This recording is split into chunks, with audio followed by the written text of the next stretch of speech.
Assalamualaikum warahmatullahi wabarakatuh. Selamat pagi, siang, sore, dan malam. Apa kabar kalian semua? Semoga dalam keadaan baik-baik aja. Nah, aku sekarang mau nanya tentang diri kalian sendiri. Apakah kalian sudah mengenal siapa diri kalian dan apa yang akan kalian tuju dalam langkah kalian selanjutnya? Yang paling penting sekali, apakah kalian sudah menemukan potensi, kelemahan, atau hal-hal yang lain tentang lebih dalam tentang diri kalian sendiri? Nah, kalau kalian masih bingung dan bertanya-tanya siapakah aku ini, apa yang akan aku lakukan, kalian berada di video yang tepat. Kali ini aku bakal ngomongin tentang bagaimana cara kalian untuk mengenal diri kalian lebih dalam. Kalian sudah berada di tempat yang tepat. Silahkan untuk klik subscribe, komen, dan share. Atau kalian mau cerita tentang bagaimana hari-hari kalian, silahkan komen aja. Komen aja di bawah ini. Di bawah. Mengenal diri kalian sendiri merupakan langkah awal yang sangat penting dalam menuju peningkatan diri.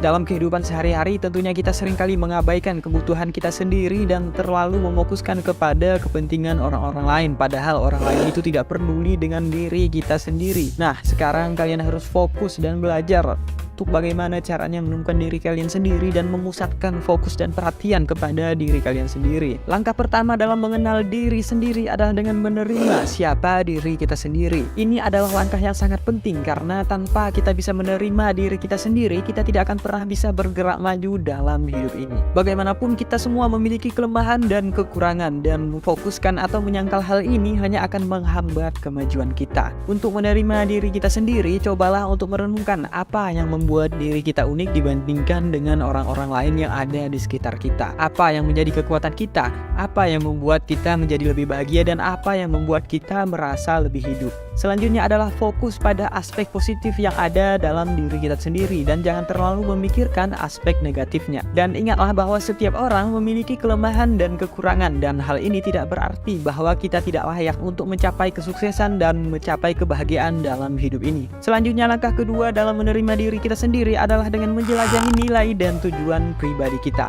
Nilai-nilai tersebut adalah suatu prinsip yang sangat penting bagi kita dalam menjalani hidup ini. Nilai-nilai itu seperti kejujuran, integritas, ataupun ketulusan. Sementara tujuan adalah arah yang akan kita capai dalam menjalani hidup ini, seperti karir yang sukses, keluarga yang bahagia, atau kebahagiaan dan kesejahteraan secara keseluruhan. Untuk menjelajahi nilai dan tujuan pribadi, mulailah dengan membuat daftar-daftar nilai yang sangat penting bagi diri kita. Kemudian buatlah daftar pendek atau jangka panjang yang ingin kita capai. Semua ini bisa termasuk tujuan dalam karir, keluarga, kesehatan, ataupun bidang lainnya. Setelah membuat daftar ini, periksalah kembali dan pastikan bahwa nilai dan tujuan tersebut sesuai dengan tujuan hidup kita secara keseluruhan. Tentunya didasarkan dengan realitas yang sedang kita alami. Langkah ketiga dalam mengenal diri kita sendiri adalah dengan menjelajahi kepribadian dan kecenderungan kita sendiri. Ini mencakup cara kita berpikir, bertindak, dan merespon dalam situasi tertentu. Dengan mengetahui kepribadian dan kecenderungan ini tentunya membantu kita dalam memahami diri kita sendiri dan juga membantu kita dalam mengambil keputusan yang lebih tepat tentunya.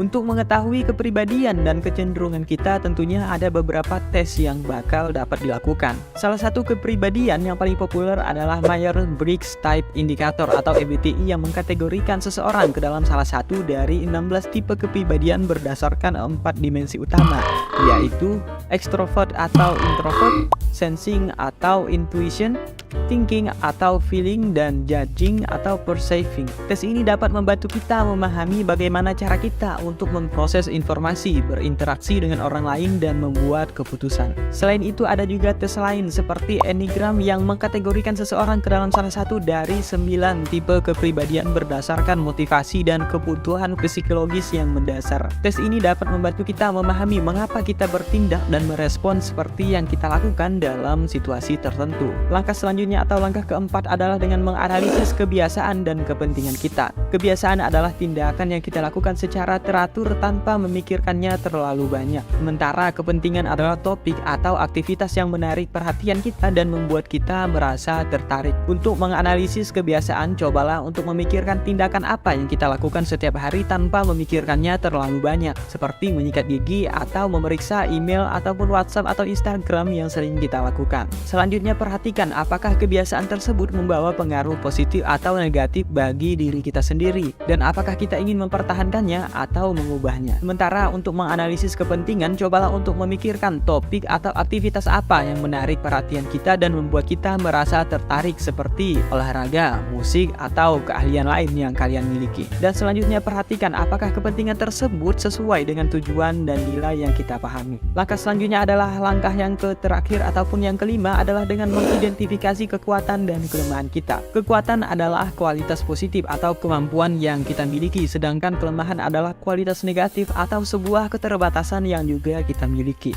Untuk mengidentifikasi kekuatan dan kelemahan, cobalah untuk memikirkan momen-momen dalam hidup kita di mana kita merasa paling kuat dan merasa paling lemah. Selanjutnya, perhatikan juga apa yang orang lain sering katakan tentang kita, baik itu positif ataupun negatif. Setelah mengidentifikasi kekuatan maupun kelemahan kita, cobalah untuk memikirkan cara untuk memperkuat kekuatan kita dan bagaimana mengatasi kelemahan yang ada dalam diri kita. Misalnya, jika kekuatan kita adalah kemampuan untuk berkomunikasi dengan baik, kita bisa mencari cara untuk menggunakan kekuatan itu dalam kehidupan profesional atau sosial yang ada di lingkungan sekitar kita. Sementara itu, jika kelemahan kita adalah kurangnya rasa percaya diri, kita bisa mencari cara untuk mengatasi kelemahan tersebut melalui pelatihan atau bimbingan konseling. Dengan melakukan introspeksi diri, kita dapat lebih memahami pikiran, perasaan, dan perilaku kita sendiri.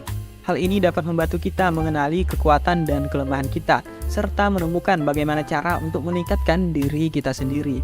Tipe kepribadian juga dapat membantu kita memahami cara kita memproses informasi, berinteraksi dengan orang lain, dan membuat keputusan. Dengan memahami tipe kepribadian kita, tentunya kita akan lebih efektif untuk berkomunikasi dan bekerja dengan orang lain. Menganalisis kebiasaan dan kepentingan dapat membantu kita untuk memperkuat kebiasaan positif dan mengubah kebiasaan negatif, serta mengarahkan pada kepentingan yang sesuai dengan tujuan ataupun nilai yang kita alami. Dengan mengidentifikasi kekuatan dan kelemahan, tentunya kita dapat memperkuat kekuatan kita dan mengatasi kelemahan kita untuk mencapai potensi tertinggi dalam diri kita sendiri untuk menjalani hidup. Dalam menjalankan 5 langkah tersebut, penting untuk tetap terbuka dan jujur dengan diri kita sendiri, serta bersedia untuk belajar dan berubah. Tentunya tidak mudah untuk mengenali diri kita sendiri dan menerima kelemahan kita. Namun dengan kesabaran dan tekad, tentunya kita dapat mencapai peningkatan yang lebih signifikan. Selain itu, penting juga untuk mengambil langkah konkret atau meningkatkan diri, seperti mengikuti pelatihan atau kursus yang sesuai dengan kebutuhan dan tujuan kita, mencari bimbingan atau dukungan dari orang lain, dan meluangkan waktu untuk refleksi diri secara teratur. Dalam melakukan 5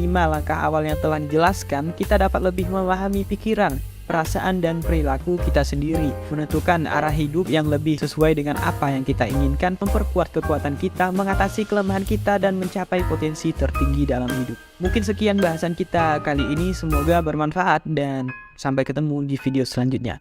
Terima kasih.